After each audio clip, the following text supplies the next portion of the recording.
wararka naga soo gaaraya duleedka degmada Warshiq ee gobolka Shabeellada Dhexe ayaa sheegaya in habeenkii xalay ahaa kooxo hubeysan weerar ay ku qaadeen caruur iyo haween ku sugnaa duleedka degmada Warshiq ee gobolka Shabeellada Dhexe. wararkii ugu dambeeyay naga soo gaaraya halkaasi ayaa waxa ay sheegayaan in weerarkaasi ay qaadeen kooxo maleeshiyaad isla markaana ay bartilmaameedsadeen haween iyo caruur ku sugnaa guriyo ku yaala duleedka degmada Warshiq ee gobolka Shabeellada Dhexe. dilkan ayaa waxaa loo aanayay inuu yahay mid qabiil isla markaana lagu bartilmaameedsay caruur dadoodu ay ka hooseyso 3 sano iyo hooyooyin aan waxba galabsan oo lagu dilay duleedka degmada Warshiq ee gobolka Shabeellada Dhexe. muddooyinkii ugu dambeeyay ayaa deegaano ka tirsan gobolka Shabeellada Dhexe gaar ahaan dhanka xeebta waxaa ka dhacay falalka ceenkaaniya dhawaan ayay ahayd kadib markii odayda lagu dilay degmada Warshiq ee gobolka Shabeellada Dhexe kaasoo da'diisa lagu qiyaasay 80 jir.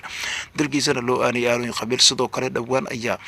inta u dhaxaysa degmooyinka Raagaceele iyo Cadale waxaa lagu dilay 6 macallin dugsi Quraan kaasoo dalkiisa loo aanayay inuu yahay mid qabiil. muddooyinkii ugu dambeeyay ayaa waxaa deegaano ka tirsan Shabeellada Dhexe ku soo batay aanooyinka qabiil balse tiimaanta dhacday ayaa waxaa si weyn uga hadlay culamaa u diinka Soomaaliyeed iyo waxgaradka gobolka Shabeellada Dhexe waxaana ay sheegeen sida ugu dhaqsiyaha badan in cadaaladda loo horkeeno dadkii ka dambeeyay weerarka wuxuushnimada ahaa ee ka dhacay duleedka degmada Warshiq ee gobolka Shabeellaha Dhexe. gudoomiyaha degmada Warshiq ee gobolka Shabeellada Dhexe oo ku sugan Jowhar ayaa waxa uu sheegay in arintani ay si aad u cambaaraynayaan isla markaana tilaabo cad ay ka qaadi doonaan cid waliba oo